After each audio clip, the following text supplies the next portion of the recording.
Héraðsfréttablaðið Feykir á Sauðárkróki hefur verið gefið út í 40 ár, í senn samfélagsspegill og heimildasarpur, auk þess að hafa mikilvægt menningar- og lýðræðishlutverk.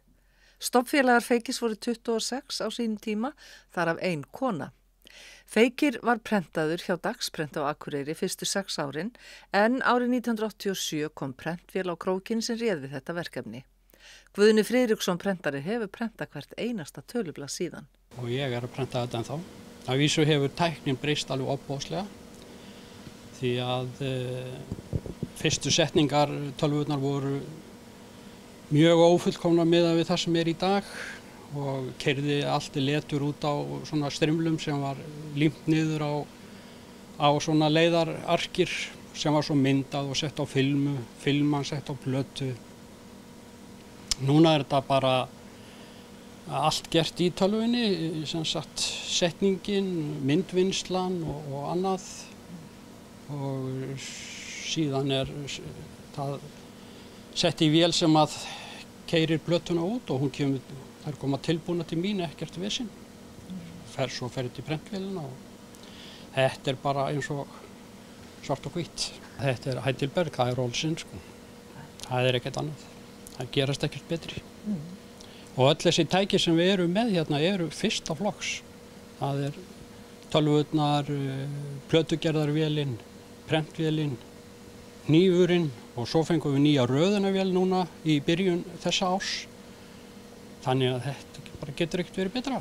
En ég að keyra hana, þannig hún svona að skila 175 blöðum á mínútu og þá ég nú ekki nema 4 mínútur að keyra upp lagið að Feyki. Hverja umferð eftir að það komið á stað.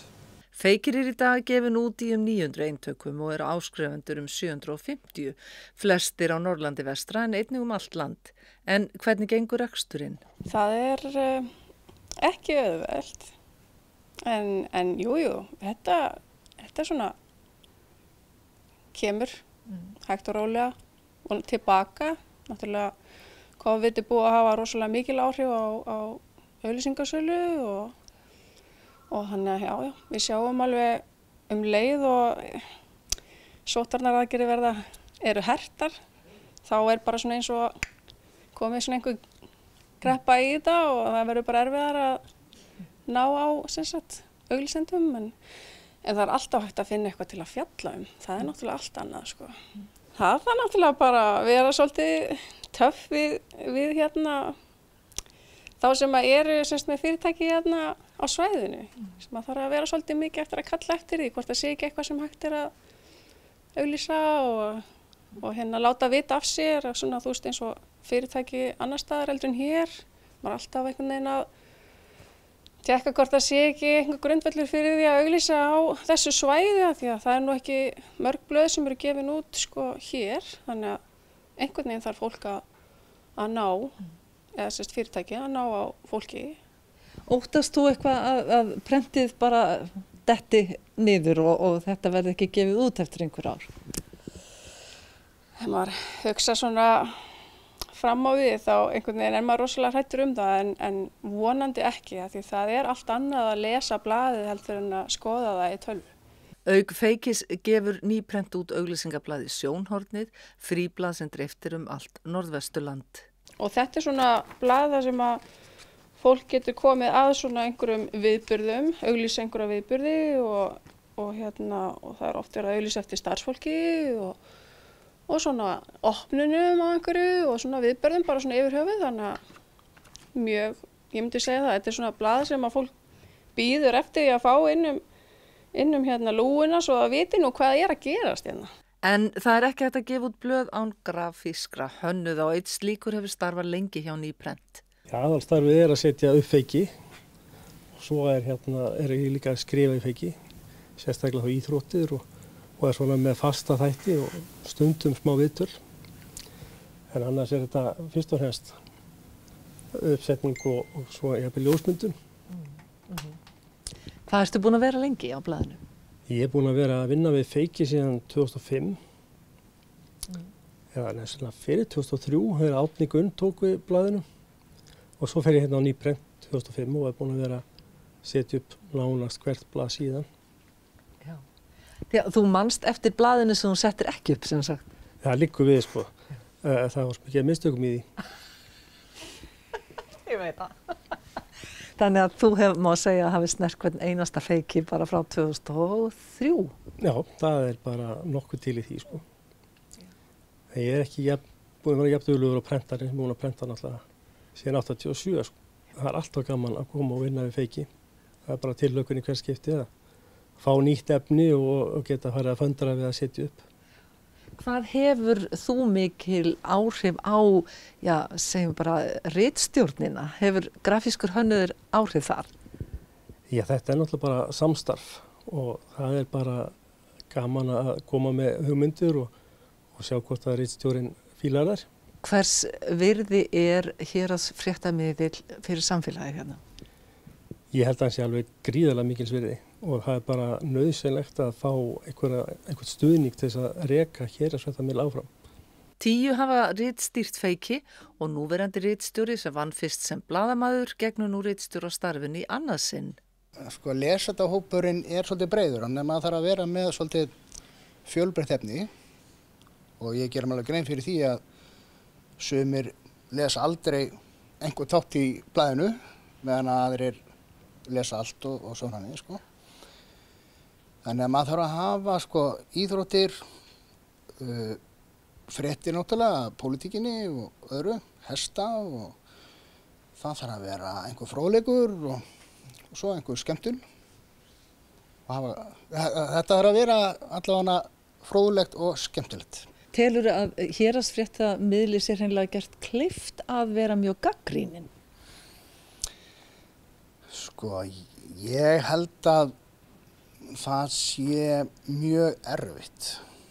Það er búið að prófa það í nokkur skipti, má segja, í þessum árum og maður er oft kannski gagnrýndur fyrir það að vera ekki nógu beittur, en ég held að það sé kannski ekki hlutverk héraðsfréttamiðils að vera að stinga einhverjum kýlum, sko. Því að, við erum svona nátengd náttúrulega fólkinu og ef þú ert með kannski einhverja harða gagnrýni eða eitthvað sem er óvægið, þá ertu komið með kannski fólki upp á móti þér, samfélagið, og þá á miðillinn ekkert líf framundan, sko. Við segjum sem svo, missir helminginn af áskrifendum, þá var blaðið virkilega erfitt. Þó að blaðamaður getur farið að gera eitthvað annað, sko. En það hefur ekki alltaf verið loknum feiki, það hafa alveg verið skoðanir í gegnum árin. Já.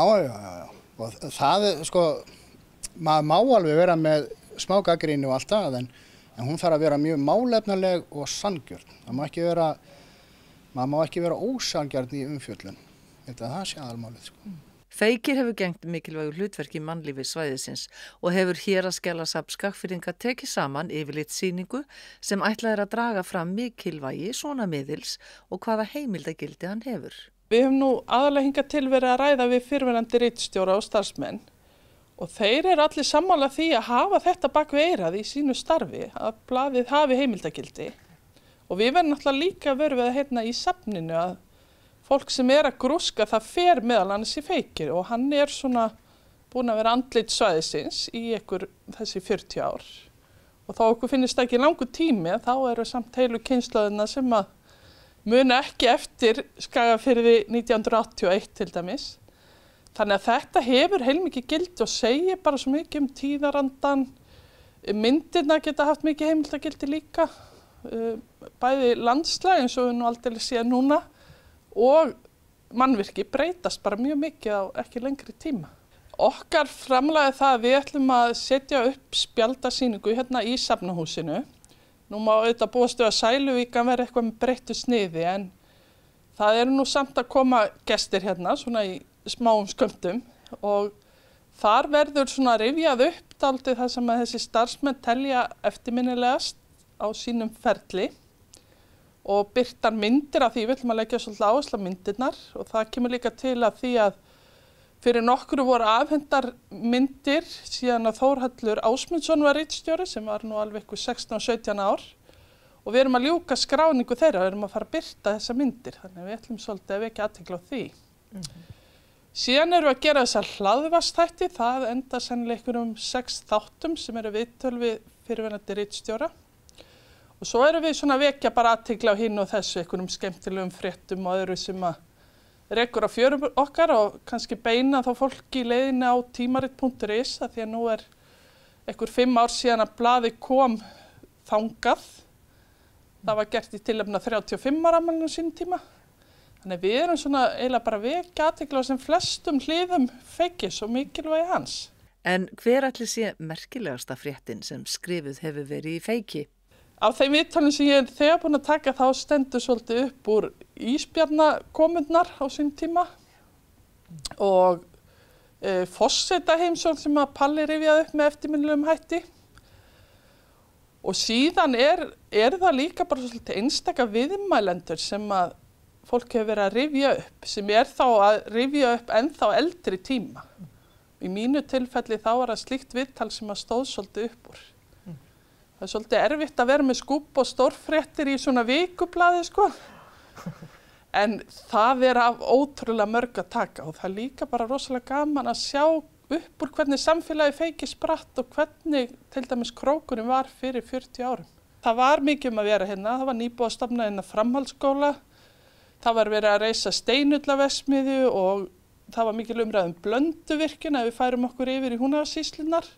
Og það var rosalega mikið gróska í samfélaginu, það var mikið að gerast, pólitíkin var svona meira áberandi í upphafi heldur en er kannski núna.